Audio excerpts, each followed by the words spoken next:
Brought to you by SAP. SAP helps companies run like never before. Learn more by visiting us online.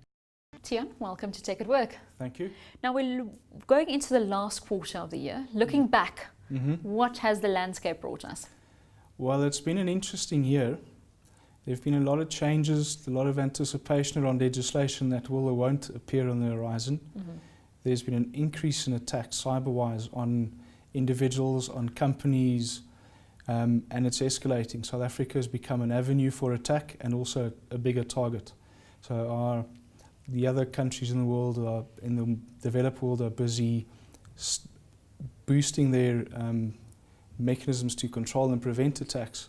And so the attackers are going for the weaklings. Well, not weaklings, they're going for the neighbours who don't have all the extra security mechanisms in place. Yeah, and they're keeping you in business. Advisory services are doing well. Well, they're keeping us in business, but what's keeping us in business is really our clients not doing what we're telling them to. So. Now, Tiaan, a week ago, the media was filled with reports about the Dexter malware saga, costing banks, they're saying, a couple of million of rand. You know, it's fraudulent activities for point of sales, bank cards.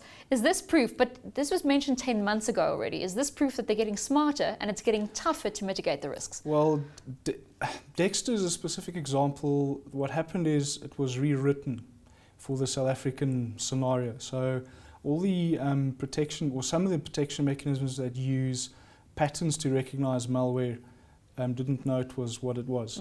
So it's getting smarter. It's getting smarter, okay. The other thing is, though, because of the payment card industry security standards, banks and the retailers have done quite a bit in order to protect themselves. Introducing the chip card. Chip card is a good mechanism, but it goes deeper than that. It's all the back-end systems that are important to protect, and the security standards from the payment card industry says that's where the protection was focused. Now, the issue with Dexter is that it didn't enter the system through the usual avenues. I think all the analysts will tell you we're not sure where it came from, because there's no evidence that it came in through the internet or through a normal virus avenue.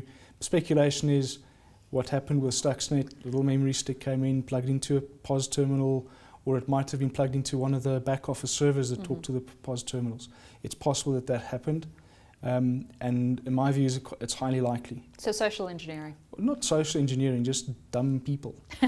I think what happens is people are just not educated enough. It's such a long process to get people to understand what the risks are, and that I know you don't have a computer at home, but just because you don't have one there doesn't mean you must use it. But how do you instill that? I mean, as an advisory services dealing with these clients who are running to you saying, Tiaan, we've lost 2 million rand, what do we do now? How do you start that education process? So the education process starts with, you can run a campaign, you can little mail shot that goes out to the employees, or a little poster that goes up, or whatever works for your particular culture in your company. Does it have to start forming part of the culture of the company?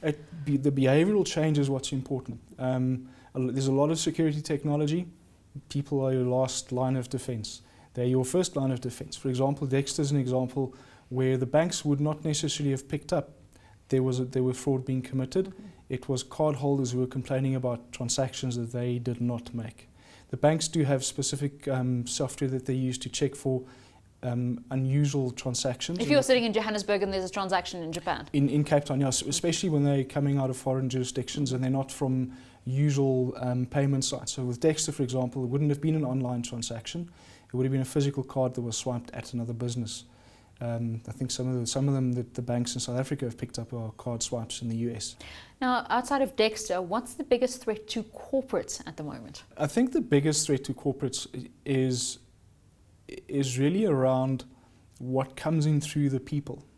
So we hear about phishing attacks. Now, a phishing attack is just an information gathering exercise. And do people still fall for those scams that say, if you want your return from SARS, click in your details? Every day. Many of these card fraud issues, for example, the SIM card swapping issue that's come up, that's a phishing email. If you don't give people information you shouldn't give them, it wouldn't be a problem. That's as simple as that. But to train people to realize that message or that request of information is not legitimate, that's tricky, because a lot of it is dependent on whether you recognize that, yes, this is English, but it's not very good English. But they've become smarter. I've seen some of those emails that look exactly like my bank. If you click on the link, besides a little decimal difference, it looks exactly like the FNB website. They've become incredibly good at doing this. So, but it's back down to the banks tell their customers, if we're asking you to click on a link or give us your banking details, it's not us. We will not request that you reply to an email or go and click on a link on the internet somewhere to give us information. I think that's the very first thing people need to think of. The other education is around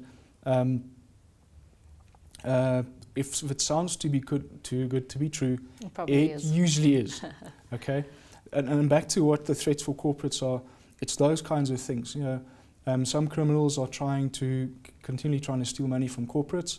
There's an increase in either collusion or just a threat, you know, death threats. So your personnel will act inappropriately because their lives or their family are under threat, or they're being promised large amounts of money. At least the advantage with large sums of money is the money usually gets spent before the money is paid out. So if you see sudden changes in lifestyle, then, you know, potentially there's an issue. But Tiaan, how do you mitigate that? I mean, I'm just looking at a corporate like, you know, Deloitte. You are an advisor, risk, tax. You're sitting with very sensitive information from a lot of corporate clients. You have an HR department, finance department, and an IT department. Whose responsibility is it to create the safety culture, or does it have to come from the top down and the bottom up? It goes from the top down, the bottom up. Top down, we've got, for example, in the Deloitte case, we've got governance structures. We have a security officer with an information security officer reporting in. We've got strong policy. We monitor the policy. We have a lot of awareness campaigns going on, awareness materials about confidential information and don't click on phishing emails and all of these things. And we know most of the time it will work, but it's been years that we've been doing this and some people still fall for it. But it's picking up when it's gone wrong. So we have lots of monitoring that happens and people are just aware about what's going on. Well, Tiaan, we're running out of time. As I said, last quarter of the year, what's the big threat on the horizon? What do businesses and consumers need to watch out for? It's year-end spending time. Bonuses? Bonuses, so there's more money in the system, many more card transactions happening.